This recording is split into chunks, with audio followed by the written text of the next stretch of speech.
Hello and welcome to Across the Pond WNBA. Wow, it feels like an age since I have said WNBA. Michelle, it has been one heck of a WNBA off season. But for those of you that tuned into Across the Pond Women's College Basketball with Stacia and with Aubrey this year, you were not going to be disappointed with basketball action, were you? No, it was amazing. It was a ton of fun, engaging, and I see some of those fans who didn't watch before are now watching. Yeah, it's funny how that happens, and, there's some famous people, like, going to these games, like, Jason Sudeikis is one of them, and, he's been seen at WNBA games a lot over the years, but into the college realms as well. For those who maybe don't know who Jason Sudeikis is, he did the Ted Lasso show for Apple, which was a huge hit in the UK and in the US, to be fair. Um, but, like, college this year has been insane, taking over the men's game in terms of pretty much media coverage. And then you look at the viewership for the games, like Final Four and the finals, abs absolutely astronomically through the roof. And, Caitlin Clark has a lot to do with that. And, the players that are gonna be coming into this WNBA draft next week, like, it is quite different, obviously, from the NBA and the WNBA, because when the NBA finishes, they've got a while to wait for the draft. But for the women, they've got, like, 2 weeks, and then it's the WNBA draft, and then they pretty much have to, like, ramp up and get going again. No break. I think but that also is why it stays top of mind because you're getting basketball year round with women's sports. And I remember we used to talk about this when we first started this podcast. The difference between men and women is you do get a more engaging experience with the women. You know their stories, you learn a lot more. We see now 30 for 30 and all of these shows coming out around basketball for the men's side, but that has always been the case on the women's. You could always meet the players after the game, whereas in the NBA, good luck. It happens, but not as often or as easy. And that connection point has always been something the league has leveraged in terms of the WNBA and college. Now you see them sharing those stories. So you see Caitlin's story being put out and people are following and social media now. It's almost like the combination of both of those things coming together. Like social media is taking off, leveraging that to tell more stories and get the word out. And it has led to whether you like it or not, it's been some of the best dialogues online about women's basketball. It has been absolutely phenomenal.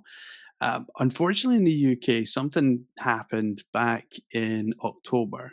No, maybe, in fact, August, where in the UK there was a new deal done. We used to have a TV channels called BT Sport. They were bought over by TNT Sport, Mhm. and TNT Sport, the day before college football started, basically announced that they would not be showing any college sports for the foreseeable future.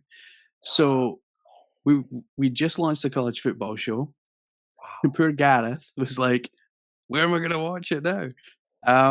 And then obviously when it came to college basketball, thankfully by the time college basketball came around, Sky Sports, another broadcaster in the UK, they had picked up college basketball. They had picked up a Mhm. little bit of college football around bowl season, but at least we did get to see like the Final Fours and the finals.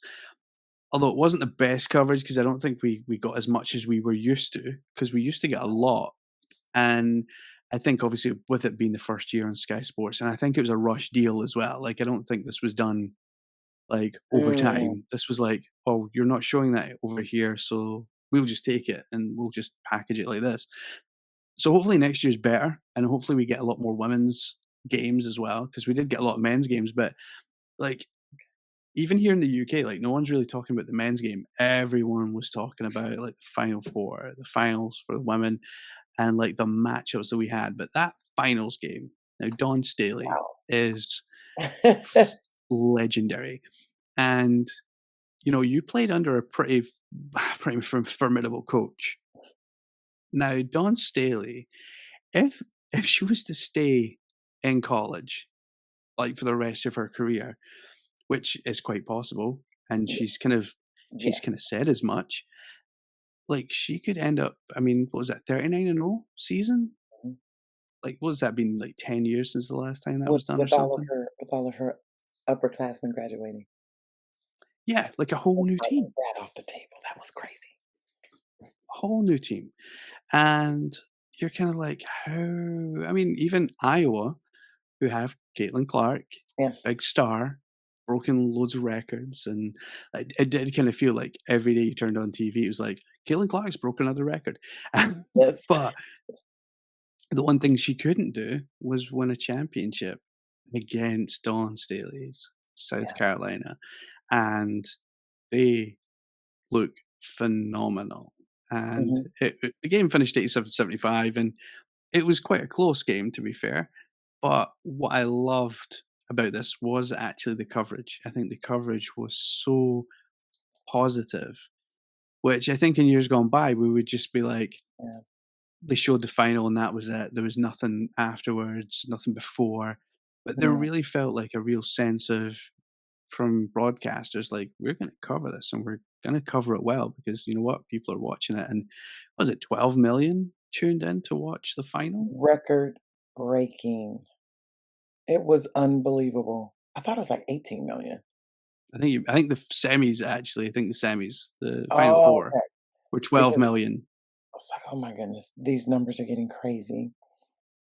I think the best part was here in Portland going to the games and seeing the transition of fathers with their daughters coming out to the games, parents, moms, like, it has evolved, and it has evolved faster than expected, to be honest. And now you like you said, the coverage, the narrative, and the stories that these young kids are hearing, whether these are there were young boys coming to the games and checking it out. It was amazing for them to be hearing the stories and talking about that's their favorite player. And I was like, it from where we started when we first started this podcast, where it's kinda like, "You're a little boy, don't look at the girls. You can't want to grow up and be" that has all changed, and even the fact of watching the game, it has changed. It doesn't matter. Whereas that stigma was there early on, and I think a lot of the storytelling around the players and where they come from and what they do and the value that they bring to the game, as well as NIL. I think NIL Yeah, and the transfer portal completely changed college basketball. it did. And like you see, Van Leith has went in the transfer portal again. Smart. She should. She obviously started at Louisville, which Yes. is definitely a guard strong school. Yes. And then she went to LSU, probably to try and win a championship. Yes. And now she's in the portal again. Who knows where she could end up? And I mean, it's phenomenal. We've got Paige Buckner's coming back. Like, she's not going to the WNBA, which I think is smart because Very yeah, smart. she gets more money at NIL. And then at the same time, if you look at her career, like, if yeah, no, she was really unlucky because she got injured a couple of Yeah. years ago, and it's taken a long time for her to kind of come back. Now, if she was to go into the draft like a couple of years ago, when she was fit and healthy, she probably would have been number one. Yeah. Now, like, a lot of players have kind of caught up, Clayton Clark, Angel Reese. So Paige could end up being like three, four, five, fifth pick. Whereas I think if she does wait that year, she probably does go number one next year, which is smart. Um, of the college final, what did you think of it overall? Was it did it live up to expectations for you, the actual game itself and the build up? The game itself surpassed my expectations. I really thought Don and them were gonna blow them out, and it was a close game. And a lot of people are like, "Nah, I was gonna win." I was like, "Nah, I don't see it." For a couple of reasons. Don has that WNBA experience. She's a well thought out and she preps so well for games, and she's shown that across the board. And I think this year she shut all doubters' mouths. Like you said, her legacy for women's basketball was cemented when you took a team where you lost everyone and found a way to get everyone to buy in, to step up, and to execute. I so I really believe I don't think she'll ever leave and go to the pros. They couldn't pay her. I mean, she's gonna why would you? They and also I think her legacy also is in what she's doing across all of women's basketball. Look at what she did in terms of talking about Caitlin Clark after the game. Like, Mhm. let me make something clear. Her legacy is cemented as well. She changed the game of women's basketball and gave her flowers and told her, like, there will be some people who say you didn't win though.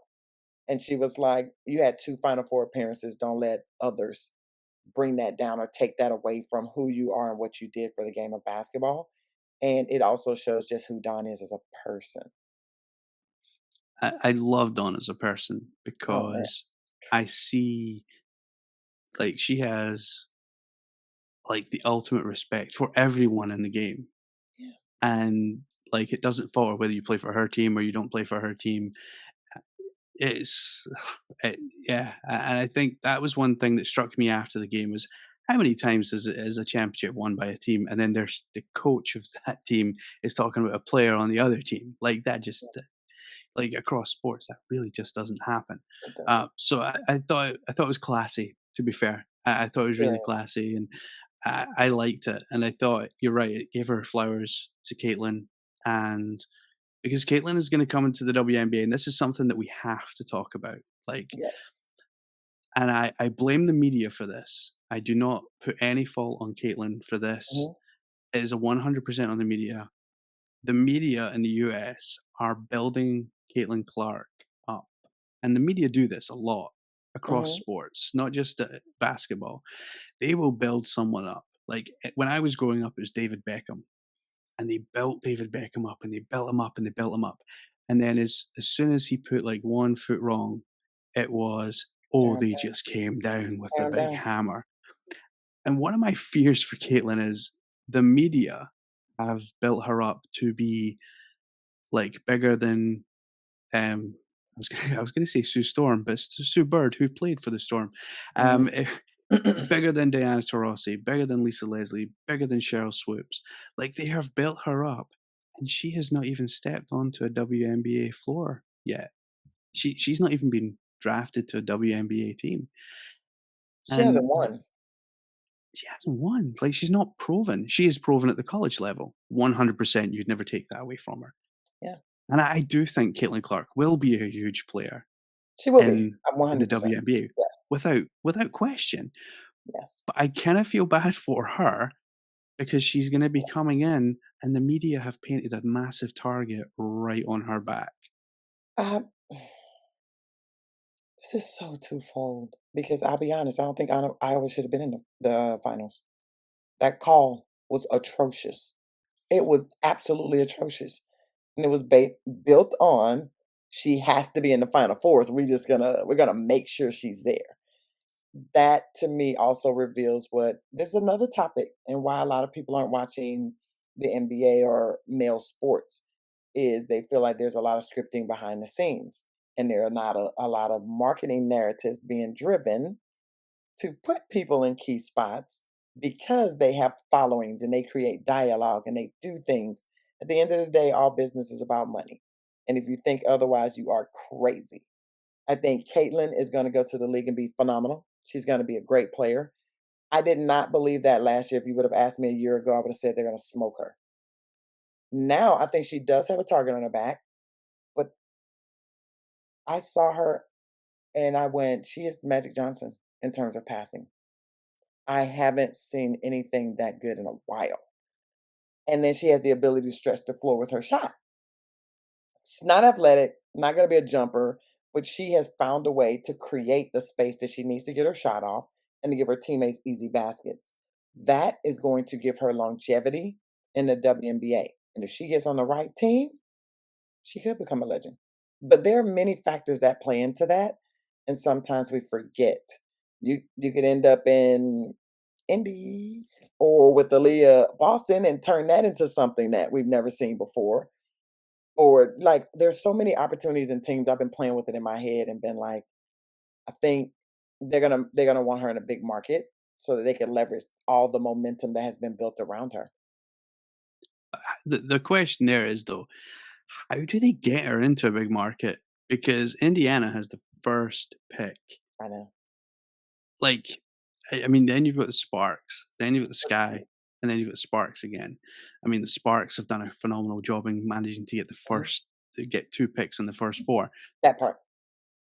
But But Indiana, also Indy is the for many Americans, that is the birthplace of basketball. So if we're gonna drive narratives, drive that one, leave her in Indy, and create that, and put Indy back on the market, drawing market dollars into that city. Not saying that will be a it's me throwing something at the wall and saying if we can throw marketing dollars the way we've been seeing them go around, there are opportunities there. Is that the biggest and best market for her? Probably not. But if you can't change it and they're like, "We're taking that, we're putting her with Aaliyah Boston, we're about to build something," which they have been doing. They've been showing that they want to build. So they've gotten themselves and positioned themselves for this number 1 pick. I don't see them trading it. no, no, like, I that would see just them be building. stupid. I see them saying, "We need some of those marketing dollars. We need some of that attention here in Indiana to bring men and women out here in the summers and build that." I think it's almost like the perfect storm. If everything falls into place, it could be the perfect storm. I look at that Aaliyah Boston, and then you think, like, she made the All-Star game in her rookie year, Mhm. Not and surprised. you look at her dominance inside, and you add Caitlin Clark Mhm. to that team instantly becomes a playoff team Absolutely. Because because they have some other pieces that are phenomenal on that team, and they become a contender out the gate. Do they get there? We don't know, because that's gonna come into also being the coaching, being able to put these players in great spots, and you're going up against teams who've been together for years. Now you have New York Liberty who've have some experience under their belt, the Aces primed to just keep running them off if somebody doesn't do something. It but there are teams that could, definitely vie for the entire playoffs and make the finals a lot of fun. yeah, I think we have an exciting year ahead for the WNBA with the draft. I mean, everyone is pumped for the draft. We did try and get media credentials for the draft this year. Sadly, we didn't get them, but it was because of the demand. Like the demand this year, Yes. from what I was told, was bigger than they've ever seen because everyone wants to see where not just where Caitlin Clark lands. There's a lot of players in this draft Mhm. that are like highly sought after commodities. One issue that we have had, and you and I have discussed it since day one, is there's only so many spots in the WNBA, which means to make room for these players, there is going to be some players that don't make teams this year that normally would, probably comfortably. But because there's going to be such an influx, it's gonna be tough unless you're on the Aces, because the Aces don't have a pick until, like, late second round, or I think it's early second round, they have their first pick. They don't have a first round pick. So, like and the Aces are known for not carrying over their rookies. Like, they don't even make the squad at the beginning of the season, so I think Becky Hammond's probably quite comfortable with her team already because Candace Parker It's is coming back. already committed to coming back, Yep. so Indiana, though, phenomenal. They also just signed, Katie Lou Samuelson from the Sparks, Great. That's a great sign. which is a good signing.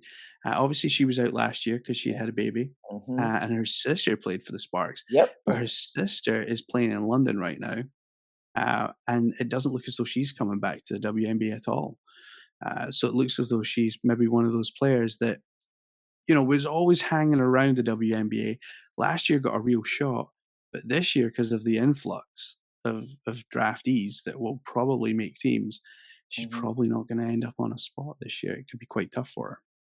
So let me ask you a question, because this is something I've been throwing out to a lot of my basketball friends to see what they think. You're right. The expansion is probably needed now more than ever, because can you imagine being in the WNBA in one of those spots where you're barely hanging on and you have these people coming in who have NIL money behind their name? You're it- you're pretty much in a losing battle because you don't have the economics or the money behind you, and that person who does have that money is going to get that spot because they're going to be of more value to those teams. And That that is where I wonder also, Will their games translate to the WNBA? And now do you have people who are making a lot of money, but they won't play well? I think there's a good example of that in the NBA with Zion Williamson. Like, Zion Williamson came out of Duke. He didn't have NIL money because he didn't have that at the time, Yeah, but he came in, given a big contract in New Orleans, and sits home and eats pizza. He has no interest in fitness. He has no interest in other than playing video games that I can see. And coming out of Duke, like one of the biggest programs in men's basketball, you kind of thought like this guy's going to come in and he's going to rock the league. He was touted as like going to be better than Shaq and all this kind of stuff.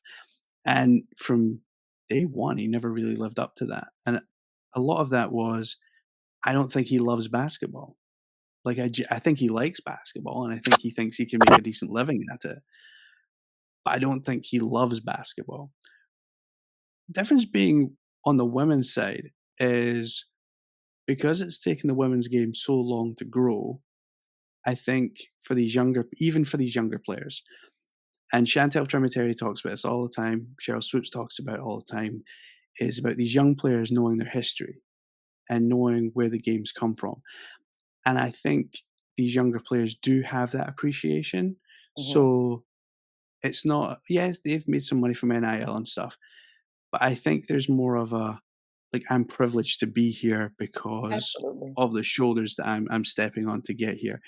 So I think there will be an adjustment, as there always is from college to pro. Yeah, I think the players coming in, I think will do it and do it well. I do feel bad for the players that, you know, didn't have the opportunity for NIL and are on the cusp of making teams or not making teams. That is the tough kind of part of that. And it's them I feel bad for yeah, because, if there was more teams, there would be more spots. And I think that's, true. it's coming, but it is coming at an absolute snail's pace. Yeah, I wonder the pace of the game, the way it's played is different. You're also going from being the big person on campus in the state to maybe 3rd or 4th on your team, depending on which team. Can you imagine going to a big team that's already loaded? Like, I went from Tennessee to the Houston Comets, where it was loaded. It just so happened the 5 spot was open, but imagine coming into that spot behind Cheryl and you're a guard. That is going to start happening, and I think that's gonna make adjustments difficult for people. Zion, I think he has slimmed down now. He slimmed down. Mhm. Took him a Um, long, but yeah, he it got did. there. It did. And I always wondered if there was something going on off the court that no one knew about.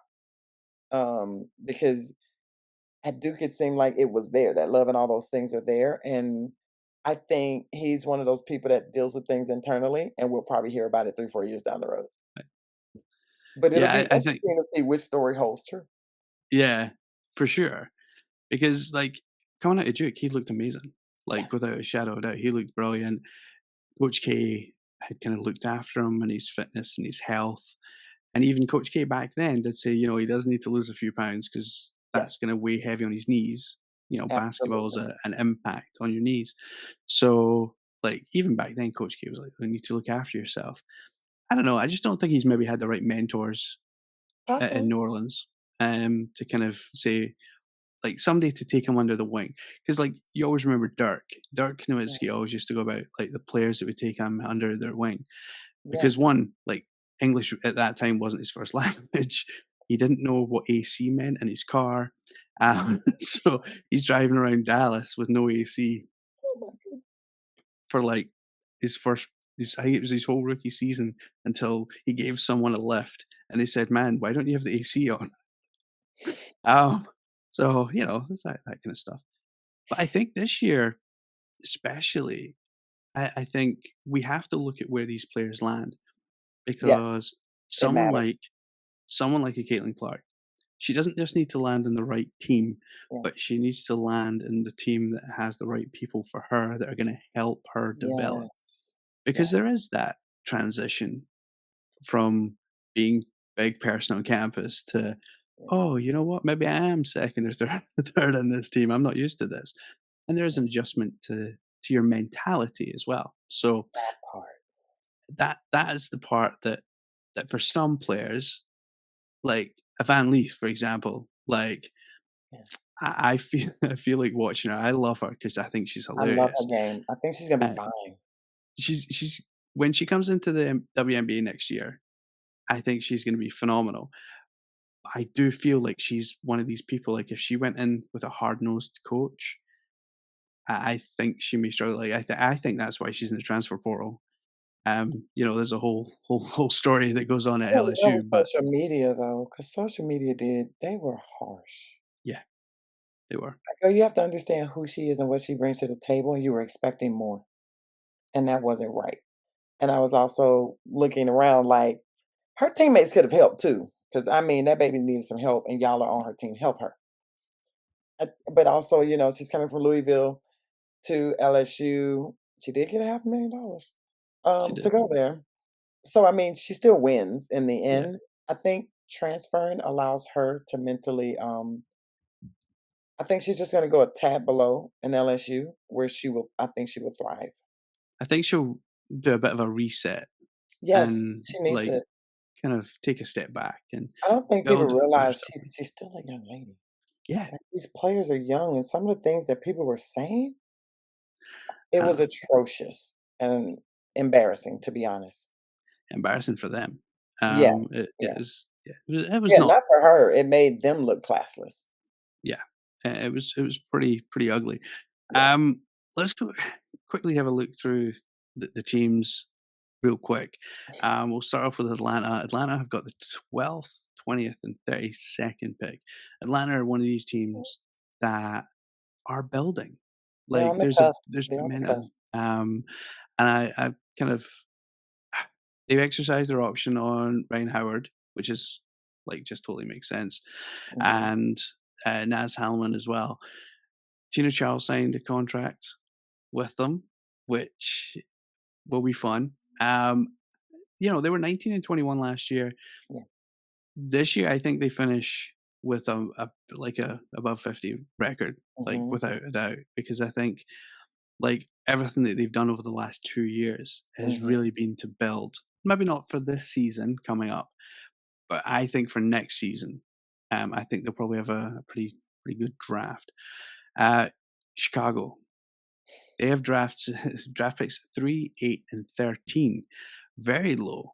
And I think this is probably the perfect year to have those draft picks, to be fair. yes, But they have went through a lot of changes. yes, they have, James left, yes, and then like all their players basically left. Messiman, Parker, like they went through a lot, and eh, I think they're probably going to be in a transition year this year where mhm, they're still going to be finding their feet. I mean, they've finished 18 and 22 last year, and I think yeah, I don't see it getting much better for them. I think they're very much in rebuild this year. yeah. I think it's gonna be a coach down, and I think James brought so much to the table that he was able to relate and pull people in. He's super personable. Even when I was playing, me and him used to hang around, just joke. So I understand how he built it, and you had the perfect coach in the perfect city. Not saying they don't. I'm not saying that at all. I'm not insinuating it.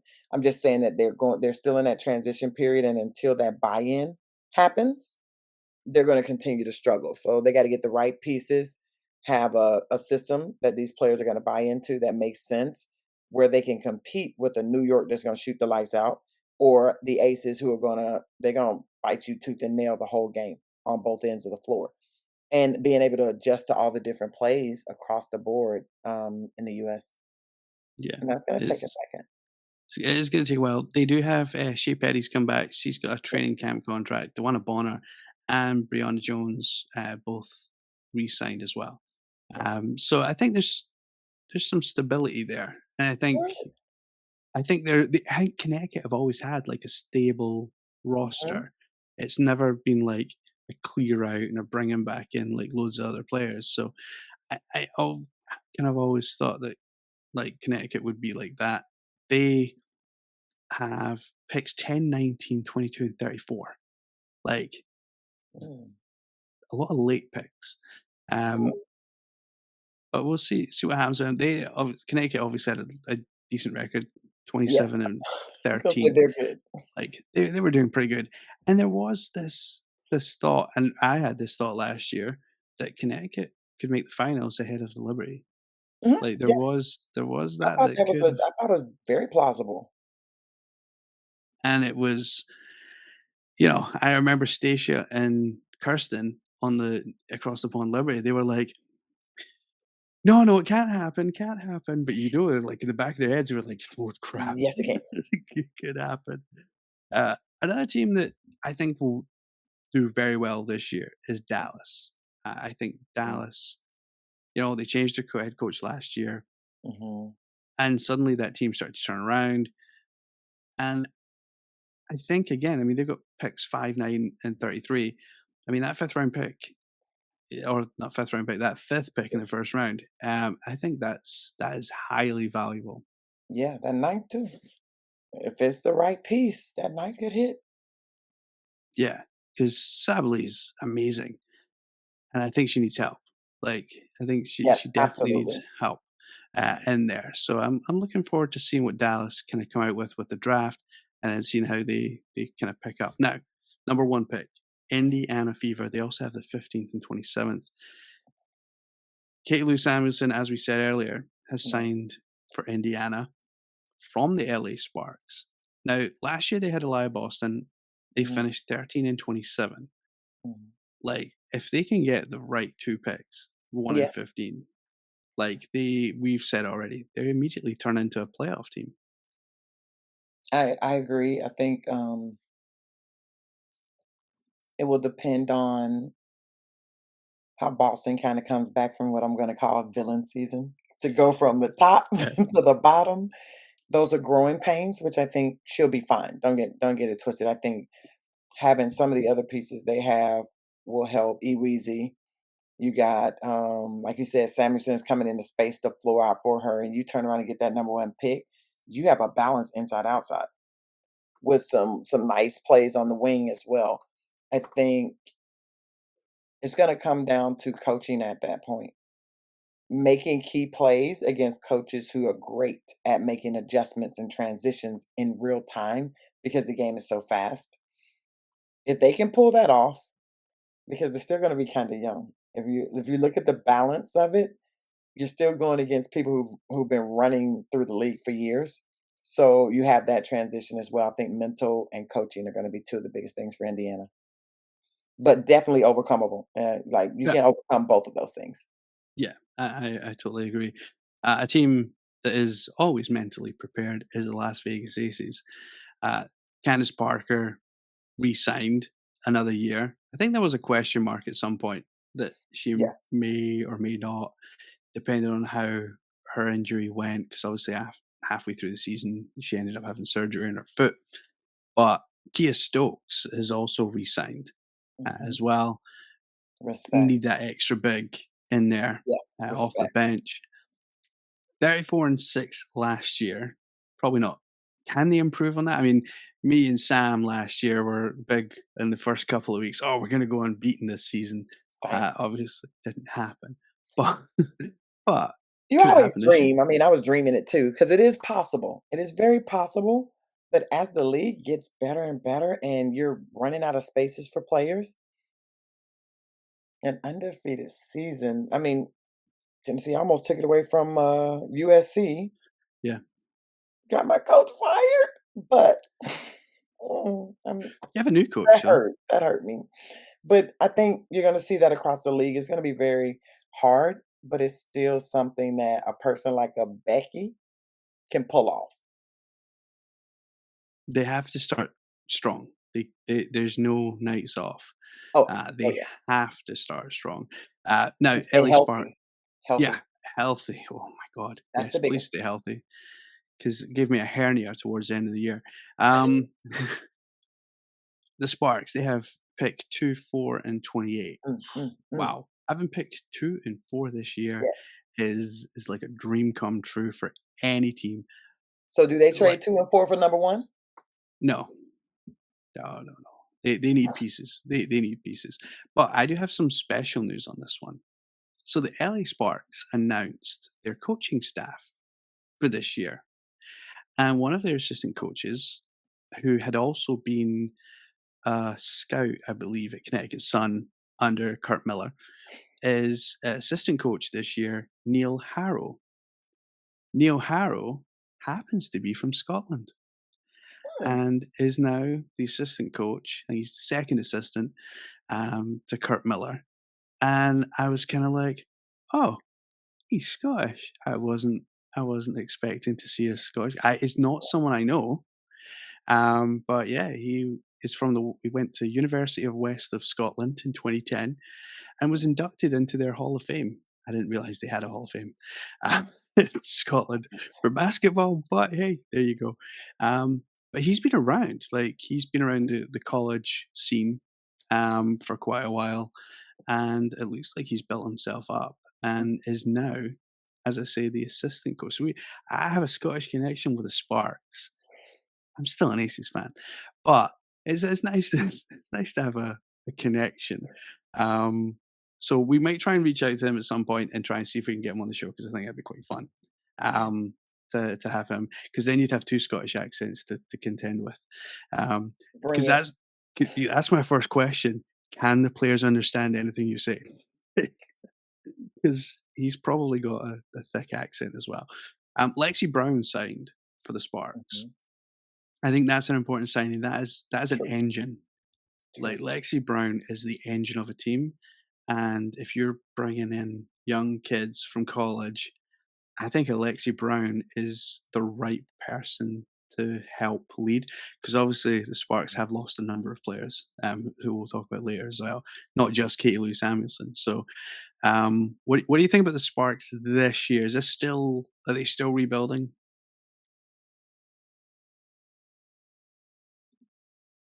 I don't know, I think they can contend. I think it will come down to how quickly can those draft picks come in and adjust. I think they're gonna come in hungry, wanting to prove themselves, so I'm not worried about that. It's the pace of the game and the fact that it's a little different from college, that transition, and playing a lot more than you played in college. Does that become an issue down the road? It's quite possible they come in, they do fine, and there are no issues, and they're contenders. I think each player's just built different. It will really be around, I think it starts at the helm with these coaches and how they bring these players in and acclimate them within these teams, and also the strategies. What's your playbook? How are you gonna, 1, create team building while trying to put in schemes that allow you to be able to beat some of these other teams like the Aces in New York. That's gonna be, to me, the mental side of the game is gonna be so much bigger than what you can do on the court, in my opinion. Yeah, Because it's you gonna also got be some people that are coming in like, "Oh, you're making all this money, prove it," and they wanna lock yeah. you down. So I think that's why I'm saying all of those things are gonna matter. Yeah, it's, NIL mental. The Minnesota They're jealous. I Lynx, want my check too. I feel yeah, like NAL owes me a check. well, if someone wants to give me a check, I'll not turn it down either, like, please. Um, the Lynx, they have the 7th and 31st pick.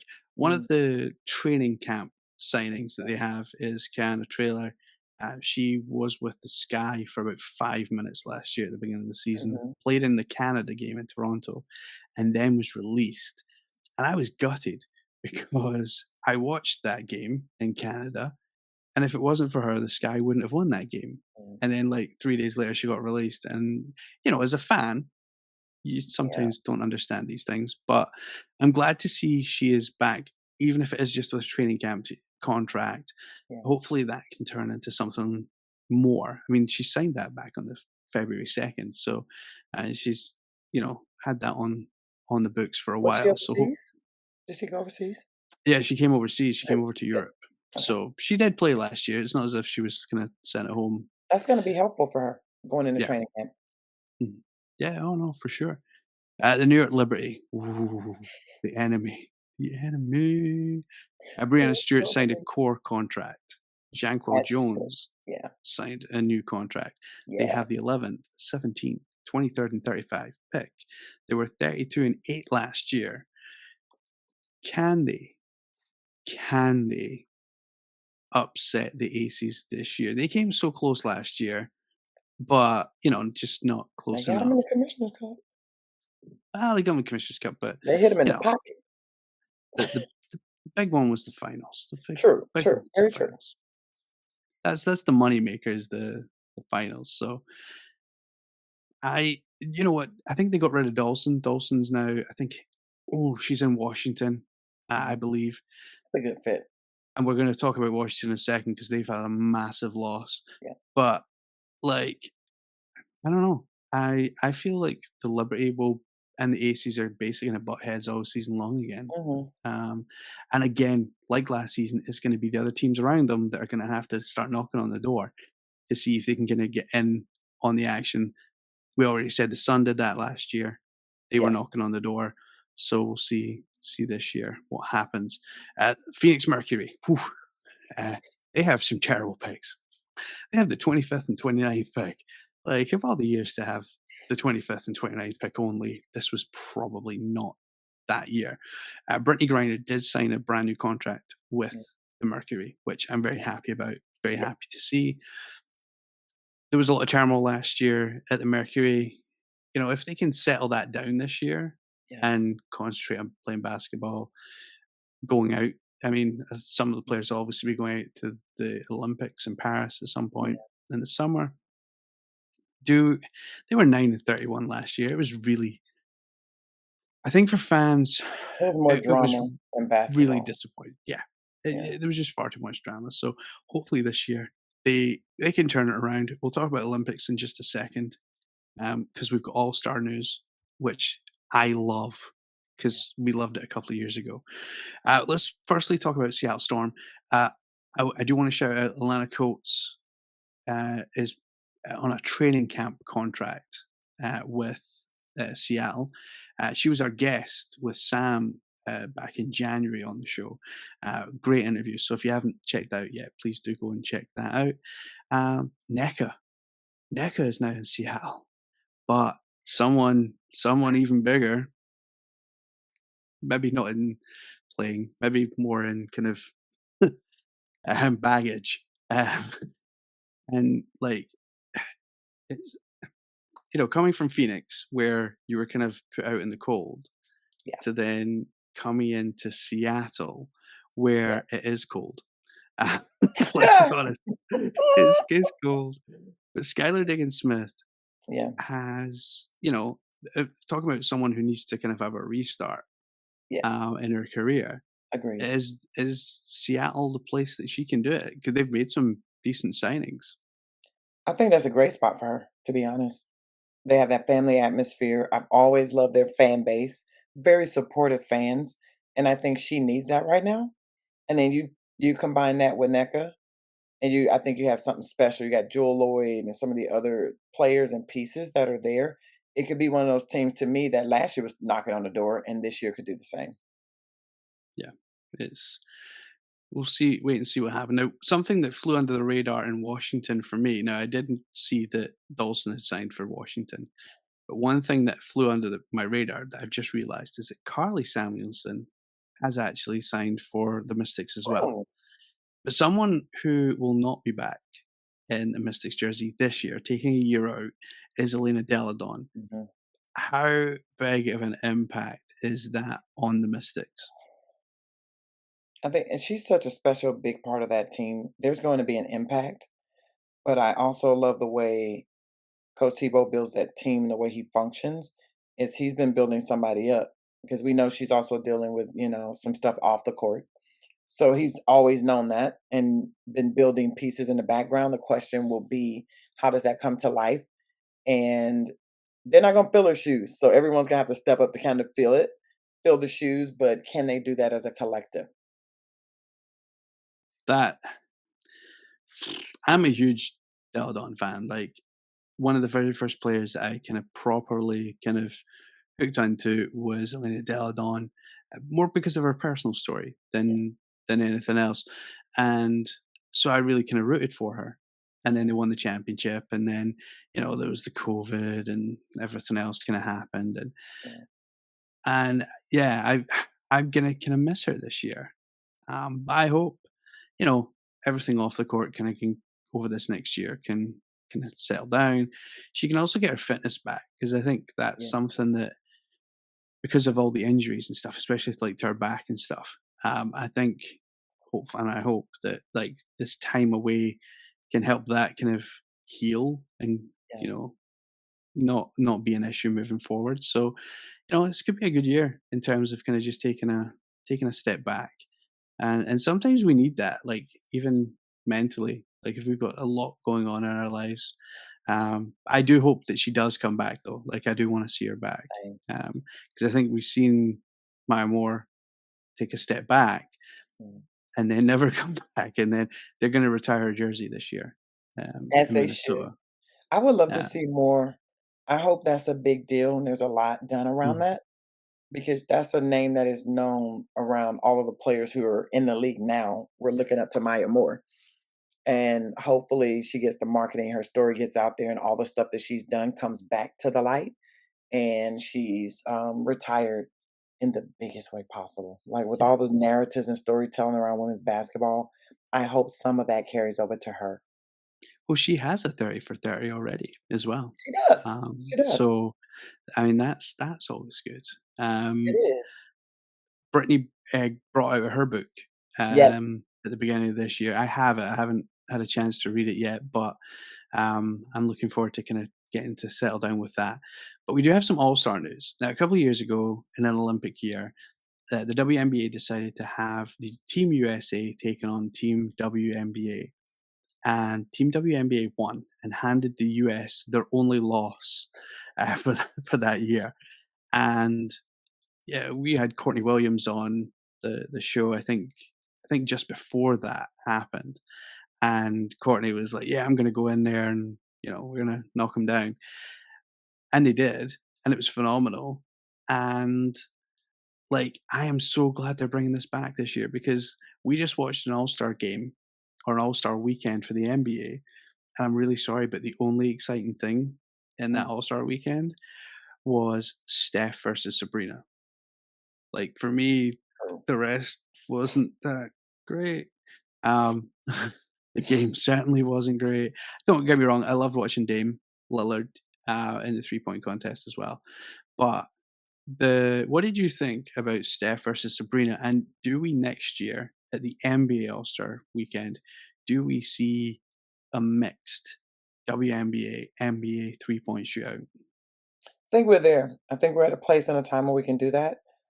Um, I'm gonna be honest. People tune in for the dunk contest, so I need them to get that together.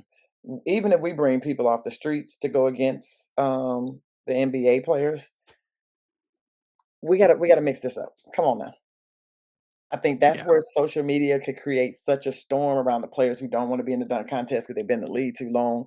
Call them out. Let's hey, kind of like you have to go to West Fourth in New York to prove and get your name in the streets as an NBA player. I think that rite of passage is no longer a big deal in the league. And the dunk contest is something that fans love. It's the biggest piece of All-Star.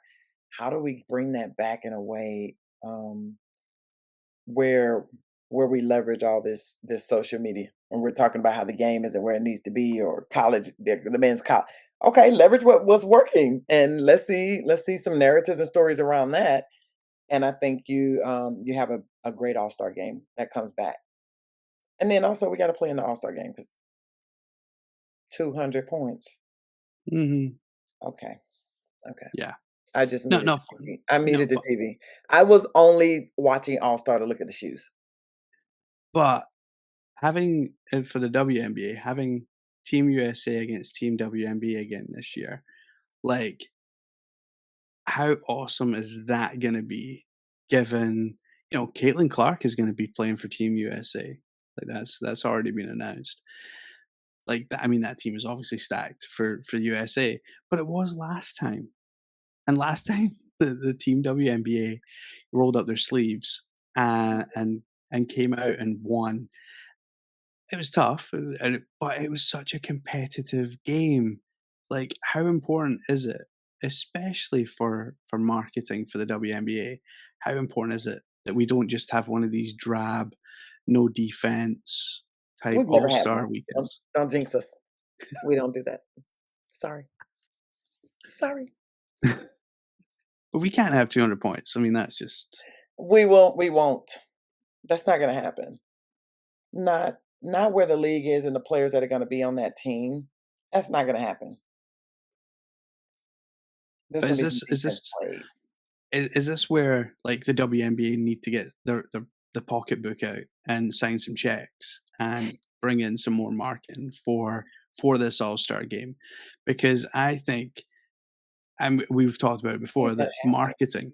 marketing is not the strongest suit of the WNBA, but an event like this, Team USA, it's Team WNBA, with it being so successful a couple of years ago, Mhm. let's just go all out You don't and have to. market You don't have to. Caitlin Clark's gonna be there.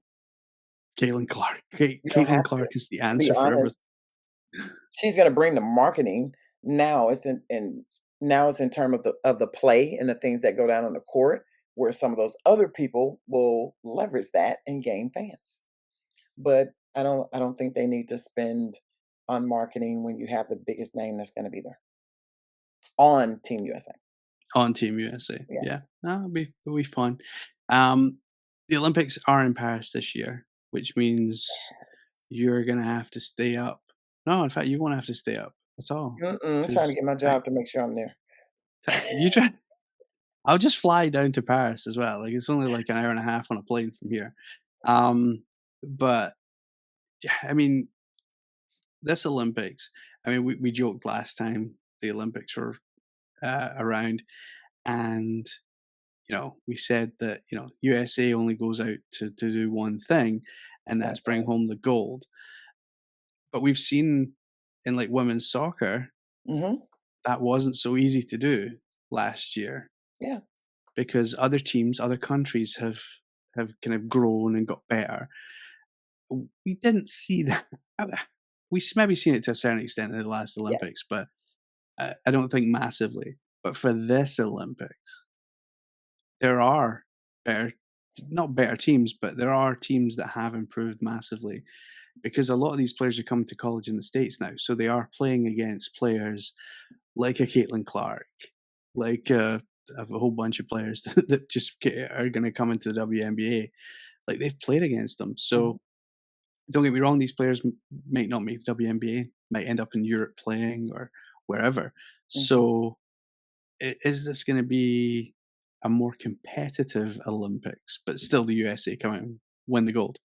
Yes. I think you hit it on the head. There are players that are playing here, so they understand how we play and they get it. And like I said, I believe they own fundamentals. Um, it'll be interesting to see if anybody comes close. That's unexpected. I think that's what I'm looking for, and I do expect that to happen. I think there's always that one team that you unexpectedly have to beat. And with these players having passports, and like you said, remember Africa last year when they won all three? That changes some things around. Yep. But when you have players playing overseas and getting passports and things like that, I think it can change the women's game a lot quicker than people think it will. But not this time. But not this time. Okay. Not yet. Definitely not this time. You sure? I'm Go pretty sure. 50-50, phone a friend, ask the No, audience now. no, no, no. Send my Oreos for all the bets you've lost so far. Oh, man. Uh, and on those bets. Nah, I think it'll be fun. I'm looking forward, what I'm looking forward to most is that the Olympics are in Europe, which Yeah. means for me, like, I don't have to stay up to ungodly hours to watch games. Um, we will have coverage during the Olympics. We'll obviously follow the US team and the other players from the WNBA that will be playing in the Olympics. I know Stacia and Kirsten have some plans for the New York Liberty podcast this year. We will have Nuriel, who was at the All Star game in Vegas for us last year. She's going to be in New York for the first couple, I think, first month of the season. So she's going to drop in on some Liberty games for us, which will be awesome. to have Mm, someone in coverage there. And then myself and Sam, I think, will be back on the Aces trail, um, picking up where we left off from last year, which was with a championship win. And I'm sure we will keep on that bandwagon for as long as we can. But for the first time this year, we have had Across the Pond WNBA with myself and Michelle. Like we said earlier, Sam did do that interview with Lenny Coates earlier on this year, so do check that out if you haven't already. And we will catch you back here every week from now on, really, until the end of the season. And we are looking forward to. By the way, Michelle, do you realize this is our fourth season together doing this show? Fourth season, a four-peat. that So, part. um, very, very excited to have Across the Pond WNBA back, and we that we have made across the can't get the word out. Across the Pond Sports Network has made this the year of the guest. So Across the Pond WNBA is not going to be immune to this either. So we will be having lots of guests throughout the season as well, maybe in terms of bonus episodes and things like that as well. So do tune in for those as well. And we will be back very soon. Mm, And we hope you all have a great weekend, a great week, and let's look forward to the draft and see what comes from that. absolutely.